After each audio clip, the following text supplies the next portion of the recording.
My name is Victoria Winters. A strange, unexplainable terror has crept into the heart of someone at Collinwood. A feeling of love that should draw people together has driven one away to the edge of the precipice. When I grow up, do you know what I'm gonna do? What? I'm gonna get on an ocean liner, and I'm going to go all around the world to all the far-off places. Are you going to Madagascar? You remember we used to talk about faraway places, David, when you were a little boy. You used to ask me about Madagascar. You liked the sound of the word. Do you remember that? I still know lots of things about faraway places. Do you? Mm-hmm. I could tell you all about them if you want me to. Come here. No! David, be careful. David, come to me, please. No! I won't! I won't! David, look out! Come back, David. Come back. Please come to me. No! David, come back! Help! David!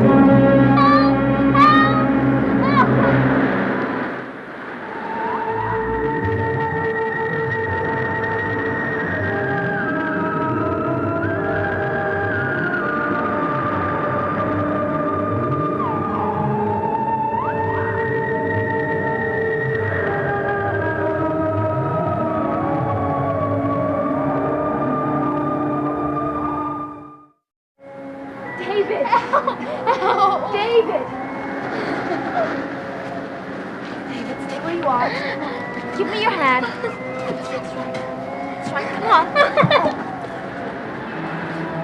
David, it's all right now. Nothing's gonna happen. Oh, Miss Winters. Why did you do that, David? I don't know. It was a terrible thing to do. You almost went over. I was so scared. What were you scared of? There's nothing to be frightened of, David. Yes, there is. What is it? It's... I don't know. There was something about her eyes. David, this is the second time you've run away from your mother. You mustn't do that. She's come such a long way just to see you. And now she thinks you don't love her. I don't know. Look at her. She's crying. She's crying because she loves you, and you won't even let her touch you. Do you really think so? I know it, David. There's one thing that's very important in her life, and that's you. Now, you've told me a lot of times that you wanted your mother to come back. Now she's here, and you act as if you don't want to see her. There's just something I can't explain. I know just what it is, David. It's the dream. You have it too much on your mind. But David, your mother isn't a dream. She's real. She's here. And it's time for you to go to her and give her the love you've both been searching for.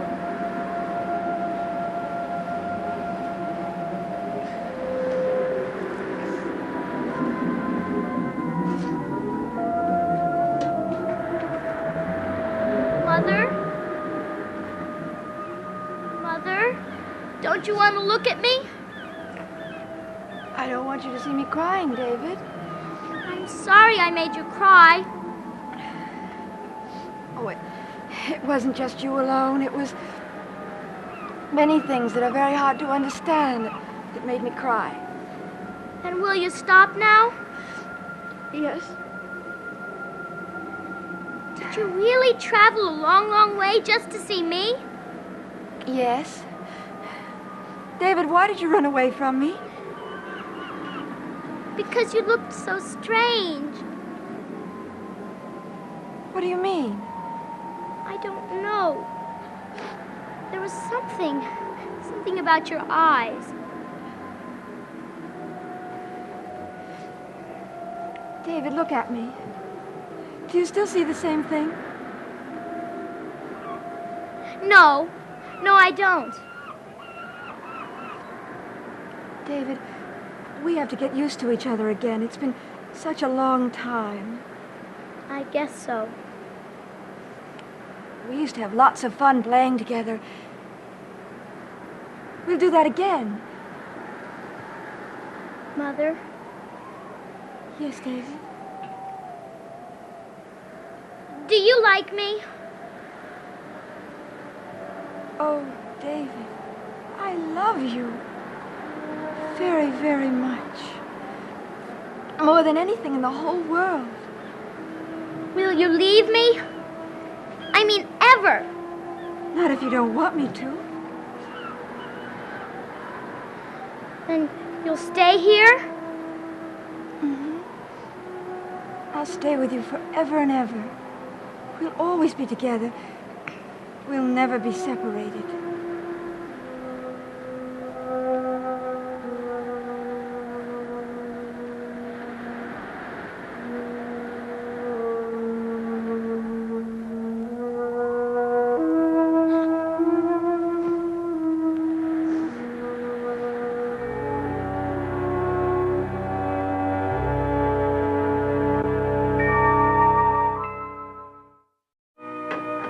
Well, anything interesting in the paper, or is it the same boring nonsense?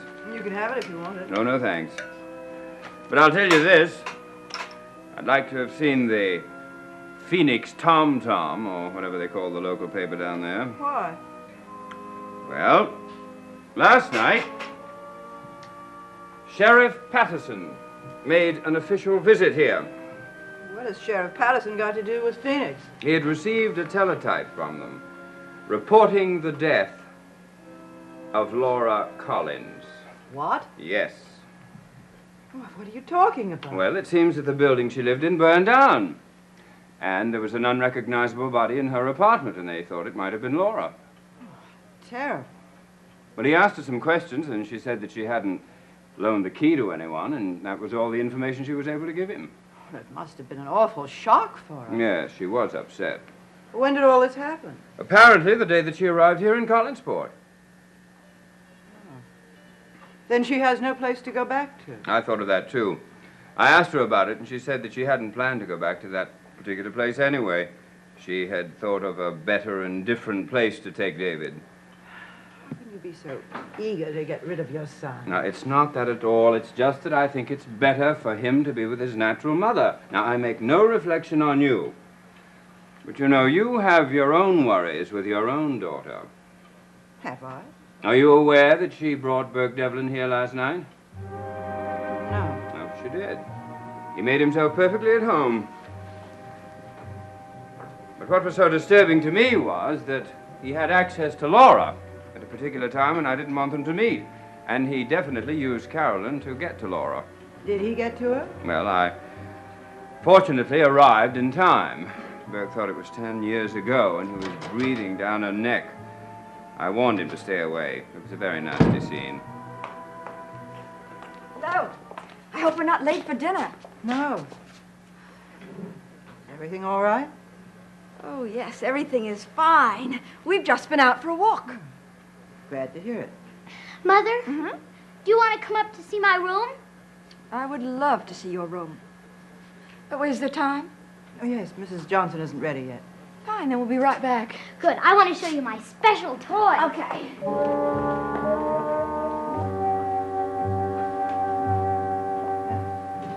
You're doing a good job, Vicki. Thank you. How did you get them together? Well, Mrs. Collins and I prearranged a meeting, and I got David there on time. And it was as easy as that? No, it was actually quite frightening. What do you mean? When David saw his mother, he got petrified. And he started to back away toward the edge of the cliff, and he slipped and nearly went over, but I pulled him up, and he was all right. Well, how did you manage to get David and his mother together then? Oh, well, Mrs. Collins broke down, and David felt very ashamed of himself, and he went to her. Well, apparently it was effective. I'm very pleased with the progress. Well, I was afraid that David was going to say the same thing that he said the first time he met his mother. What did he say? He said that she wasn't his real mother. What? Now, Vicky, really, I've asked you not to bring up that nonsense again. I'm sorry, Roger. Well, what would make him say a thing like that? Well, he just didn't recognize her. It's as simple as that, and it's unimportant. That's why I asked Vicky to forget it. It's not an easy thing to forget. David's a very sensitive and intuitive boy. I can't imagine what would make him say a thing like that.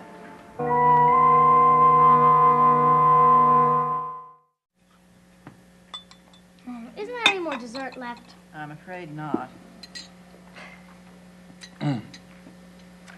Well, you haven't eaten very... No, I was about to say the same thing. Not haven't touched your food. Well, I just wasn't very hungry. Well, remind me to give Mrs. Johnson an up-to-date cookbook. Yeah, we should have had hamburgers. I thought you were going to say hot dogs. Can I be excused? Yes, David. Shall we go inside before she serves us another course?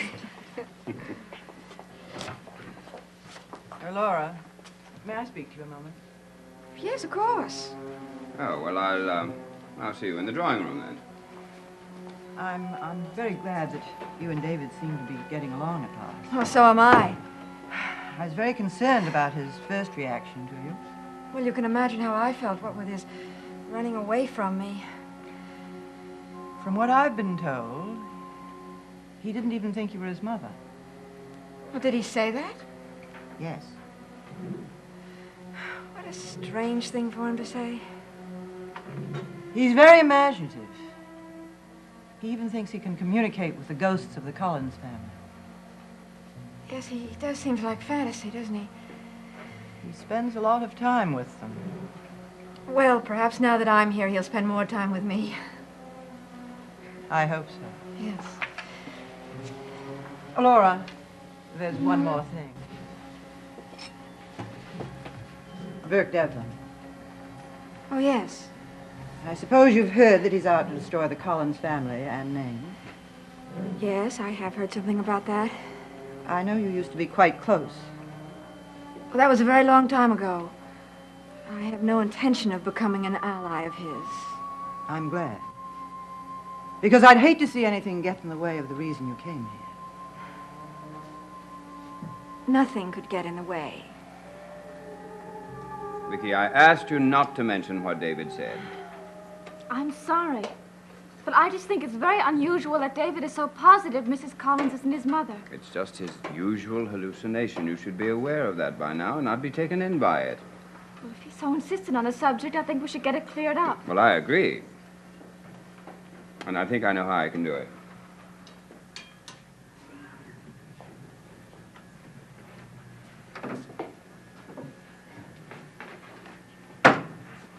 David, come away from the fire. Sit over here. I want to show you something. Now, David, you have been saying some very unpleasant and nice things. You know that. What? About your mother not being your mother. Why do you say that? I don't know. You don't know. Well, it's a terrible thing to say, and you've got to stop it. Now, I'm going to show you some pictures. I've seen them all. I know, but I want you to see them again. And look at them very carefully. Now. There. Is that your mother? Yes. Mm-hmm. And look here. Yes.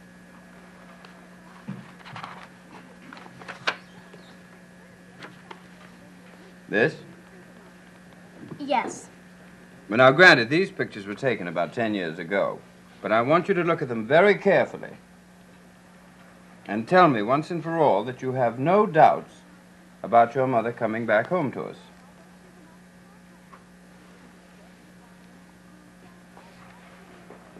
She is my mother.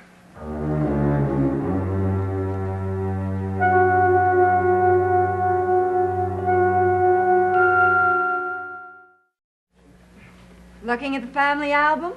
Yes, I was just showing David some early pictures of his mother.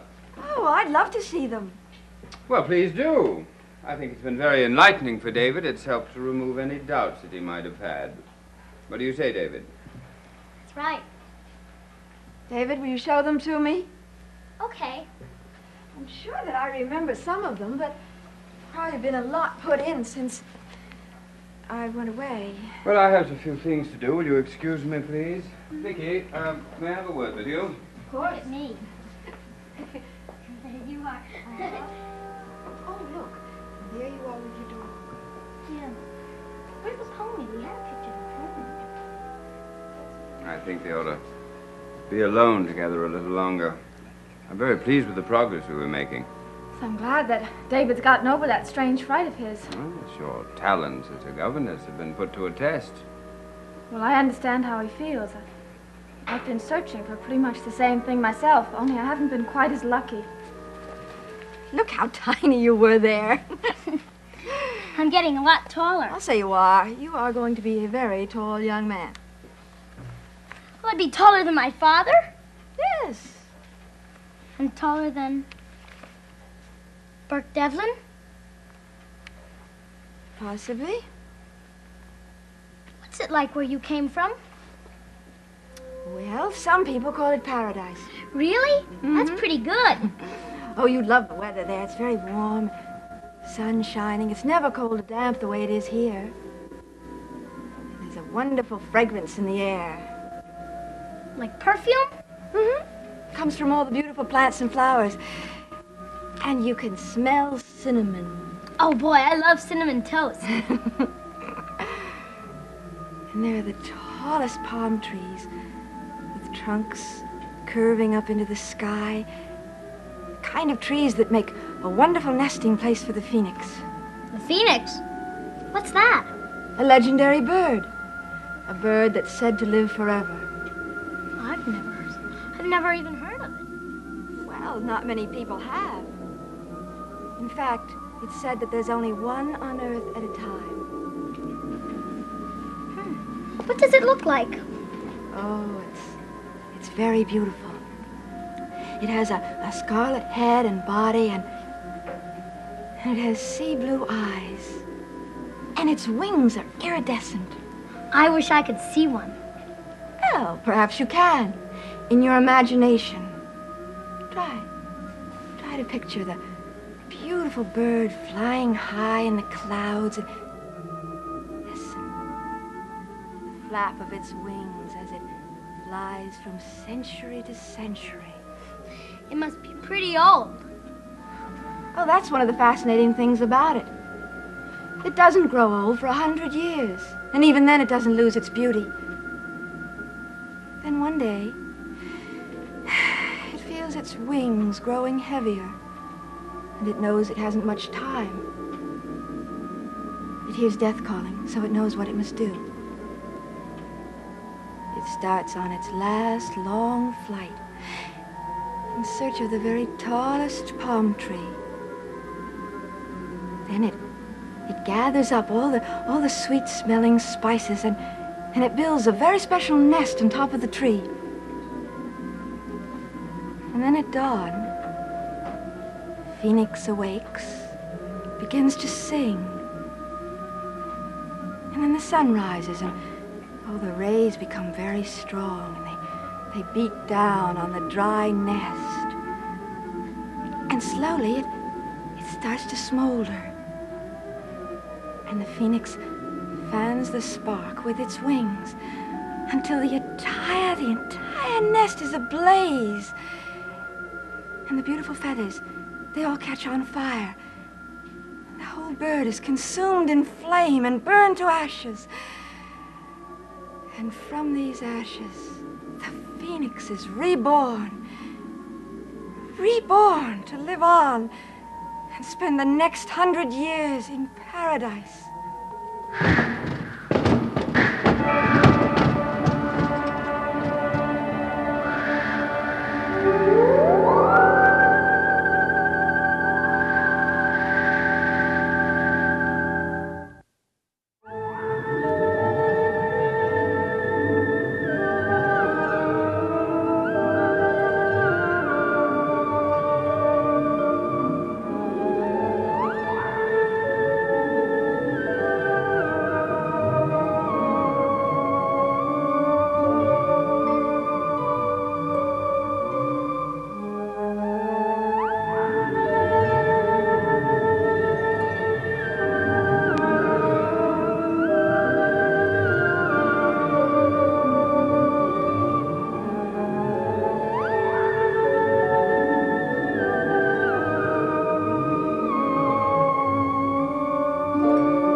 How does a nightmare begin?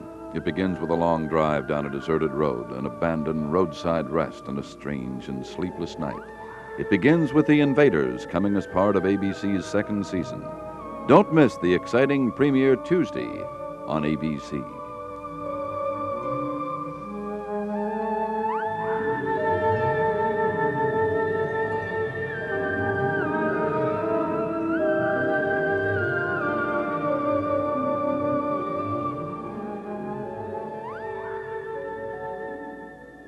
Dark Shadows is a Dan Curtis production.